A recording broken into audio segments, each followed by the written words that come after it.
Brett, is that you? Yes, sir, it is. How you doing, Matt? Good. How are you doing, my friend? It's wonderful to speak to you. Yes, you as well. Thanks again for having me. It's been a while. It's been about a year and change now, right? Yeah, it has to be. It's definitely been over a year because the last time you were on, you were in studio with us, and we haven't really had in studio guests in about a year. Yeah. Who was your last guest? Do you remember? Oh, I don't even remember. Yeah, it's been such a crazy, wacky year. That's for sure. Yeah. Absolutely. You're probably pretty excited to be able to get out and play.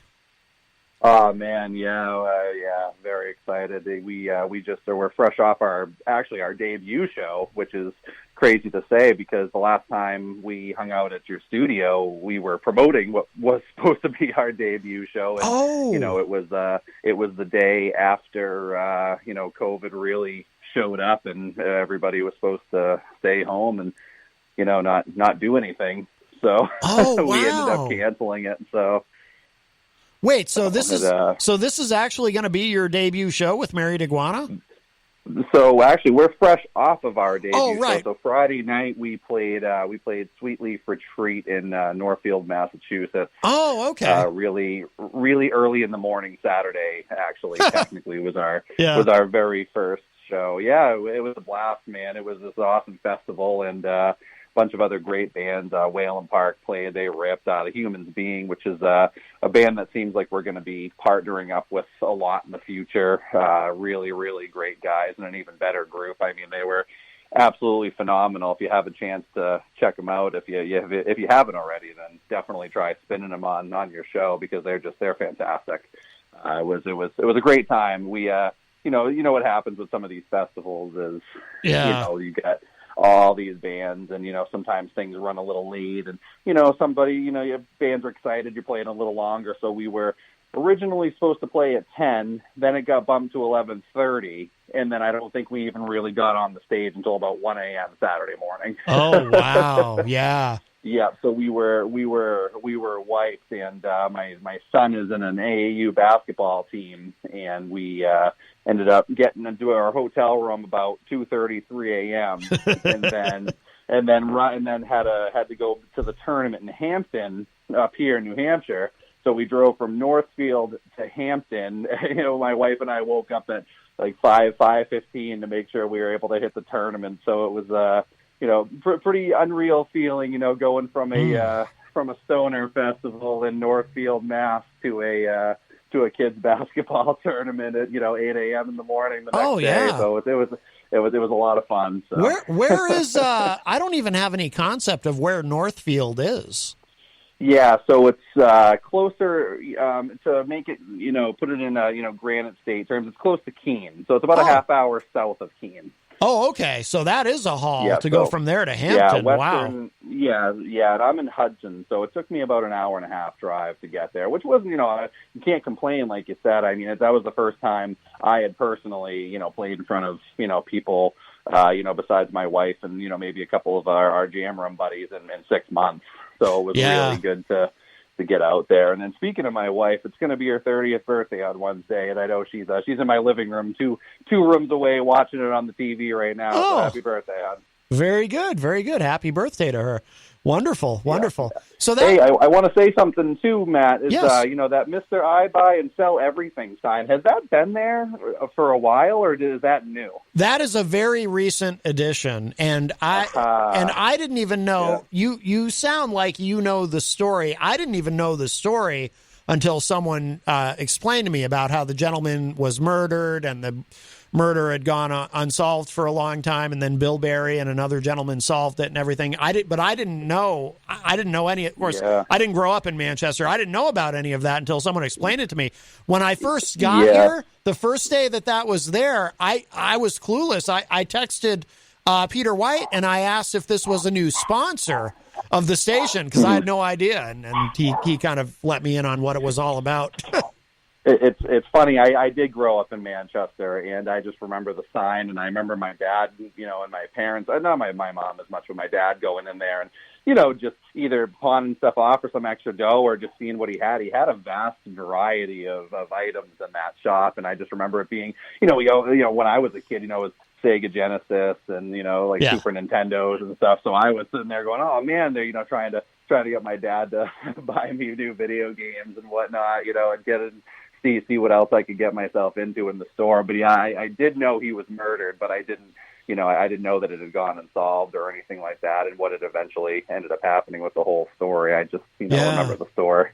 Yeah, I think it was a cold case for maybe a decade, and then Bill Berry solved it.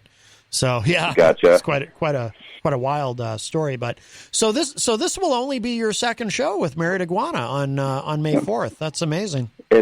It's crazy to say, yeah. It's going to be our second show, and we're we played, and again we just talked about the Sweet Leaf Northfield show. But yeah, it's going to be really, really exciting being able to finally play in Manchester to a hometown crowd, and just really finally show off what we've been working for. I mean, we've been out there on social media, but we really been kind of hiding out there in our studio in Nashua, and really just trying to keep to ourselves. I mean, you've heard our rehearsal dinner EP, and I appreciate all the times you've spun the disc for us and whatnot, and we're really proud of that EP. But even ever since then, we've changed members a little bit and reformatted the group a tiny bit. So it's been a lot of fun. We've been working on this project since the very end of 2019. So it's been, about a year and a half now that we've been really grinding on this music. So to just finally be able to play to people, and, especially in Manchester where, where a lot of the magic happens for us local groups, it's going to be, and especially on a stage like Jewel, the owner, John's a really good guy. And Jiggy throwing the show on for us, which is great. We're ecstatic to play. So. Yeah, the last time I was at a live show, it was at Jewel, I think, unless I'm forgetting something, and it was to see Edgewise was opening for LA Guns, and then I think yep. I think that was the last show that I saw in Manchester pre-COVID. So yeah. And Edgewise is a great band. I've known Chris, just through all the musician circuit, around the area for several years. And we've always talked about working together, but, just haven't, obviously we probably a little harder these days with COVID and all that. But, I'm sure once we all get our shots and do what we need to do, I'm sure we'll get in the studio together and, play some thrash or something. Oh, yeah. Well, obviously, I mean, things are beginning to normalize with the vaccinations, and, New Hampshire has done so well with that. Absolutely. So that's allowing things to really kind of open up. There must be is there a capacity limit at Jewel with that, or how does that work, or do you know? Yeah, so there is. I sadly don't have the information on how many they're allowing in. I know it's, the typical standard, to these days, masks and, keeping apart from everybody, and, obviously no contact, everything like that. So just spacing and they're I know I want to say it's 50%, but it could even be less. Again, I'm just kind of talking at this point because I'm not quite sure. So. Yeah. Well, I mean, if they end up having to turn people away, then you can say, "Oh, you sold out. You sold out the place. Sold out the place." That would be the plan. Where you have people, freezing their butts off outside waiting to get in. Unless it's a nice night, people can just hang out and do what they want to do and wait for us to, if people want to leave. Yeah. And what is? Did I see on Facebook? So May 4th is also Star Wars Day.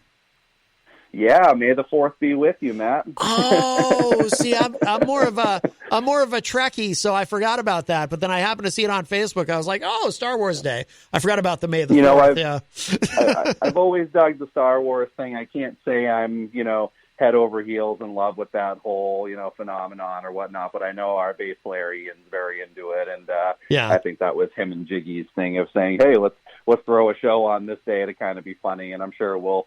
On Friday night, I ended up wearing a pseudo wedding dress, and Ian threw on a imitation tuxedo of some sort, and we ended up doing a marriage as for our band Married Iguana, and the band name obviously. So we joked around and did something like that, and dressed up a little bit. So I'm sure when we get together this week for rehearsal, we'll talk about something fruity to wear for the show, and I'm sure it'll be Star Wars related. So. Yeah, may as well. Absolutely. So, Humans Being, and what's the other band I saw? What has Science Done? Yeah, so this will. They actually we played Cookout here actually at my house last 4th of July, and it's What Has Science Done is our drummer Tyrell. That's his other band that he's been working on for actually probably the better part of 2-3 years now. They've been kind of doing the same thing. They've been hiding out. Before hiding out and social distancing was cool, they were already doing that on us. So they've been cooking up some very interesting material. It's an all-instrumental band. They might have a few, surprises vocally, but I'll let them, advertise and do what they want to do on that. But they're a really interesting project. It's a lot of it's like math rock basically, a lot of like progressive, almost heavy at times.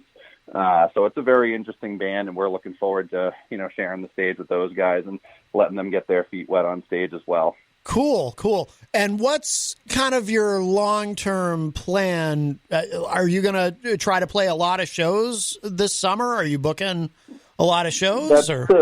Absolutely. Well, that's the plan. We've got a few on the radar right now.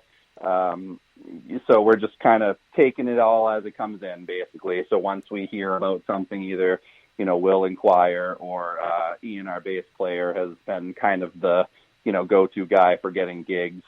So, he kind of seeks them out or hears about them first and runs it by us. And most times so far that, there have been shows available, dates available to us, we've tried to scoop them up the best we can. But, we're all in other projects, as I was just mentioning. So it can be kind of tough sometimes managing the schedule and, just between personal lives and rehearsals and other gigs and whatnot. It's been a little tricky in that regard. But we're squeezing them in the best way we can. So we're happy to play, and it's just nice to have a couple things on the calendar here and there. So happy.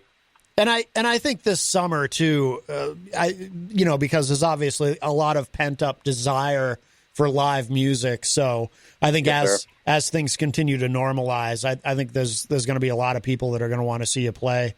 Absolutely. We're really looking forward to it.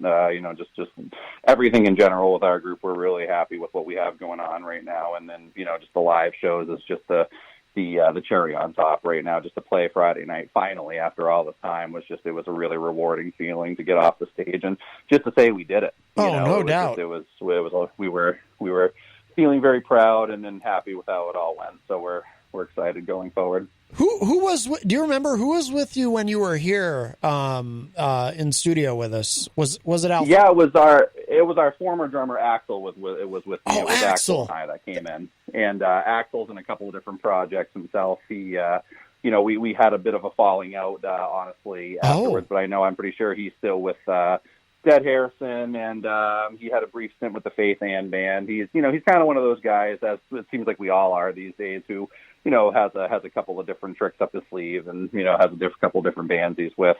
So he's staying active, and I haven't talked to him now in a couple months, but last time I checked, he was doing well. Oh, okay, all right, that's good. Boy, how could I forget somebody with a name like Axel?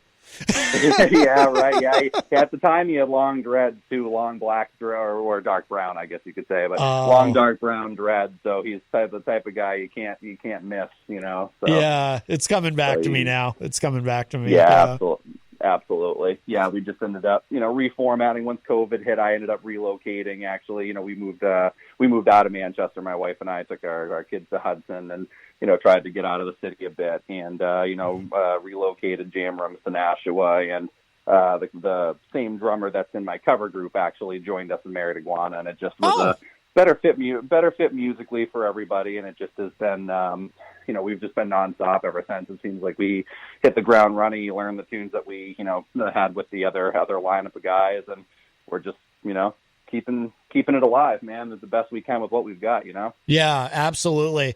Well, so where should people go online to find you guys? I know you've got music on YouTube. Yep, we've got it on. Yep, YouTube is one of them. I mean, it's one of those things that's there's more streaming platforms than I can even begin to list at this point, Matt. But we've got it on Spotify, Amazon Music, iTunes, like you just said, YouTube. I mean, we have some video and audio from the gig on Friday that, a little spoiler alert, we might release sometime in the near future as it, once it gets edited and sent to us and whatnot. So that's something to keep an eye out, which will feature at least 4 or 5 new songs that people haven't even heard from us yet. So we're looking forward to hearing what that sounds like and what it looks like, and we'll be able to shoot that out sometime over the next couple weeks, hopefully. So we're looking forward to getting that in. Outstanding. All right, my friend. Well, why don't you, give the show the big plug one more time, so we make sure people know about it. Yeah, absolutely. So we're May 4th at Jewel from 9 to 12. Again, it's our band, Married Iguana. We get the Humans Being and What Has Science Done. And after this, actually, you'll be able to catch an article about us with my buddy Michael Whithouse from the Hippo on Thursday. You'll see a big article pumping up the show a little bit more. And, if you're listening and you're vaccinated or you're, you're okay to come out and you're interested in checking us out, we'd love to have you. I believe it's $10 at the door. And I want to thank Jiggy again for booking us, and obviously Michael from the Hippo, and of course you, Matt, for having me on the show today. It's May 4th at Jewel, so we can't wait to see everybody. Oh, absolutely, yeah. No, it's great to talk to you, Brett, and hopefully we can do it again soon in person. After May 10th, we're going to start having guests in here again. We'll figure that out. And in a moment, I'm going to play. I really like that track, The Flow. I'm gonna play that once we get off the phone with you. But thank you so much for calling in, and feel free to call too. The day of the show if you wanna buzz us again and just kind of remind everybody too. That would be awesome. But congratulations. I'm sure it's going to be you did play recently, so I'm sure it's great to finally be able to get out there and play again. So I'm happy. I'm happy for you. Absolutely. Yeah. Thanks a lot, Matt. And again, I appreciate all the support and plugging the shows for us and spinning the music we've already got. And anytime you want me to come on and flap my gums, man, I'm happy to chat with anybody. So it's always a pleasure to speak to you. Very cool. Very cool. We'll figure that out soon. All right, Brett, thank you so much for the call, my friend. Take care. Thank you. Take it easy, Matt. You got Bye-bye. it. Bye-bye.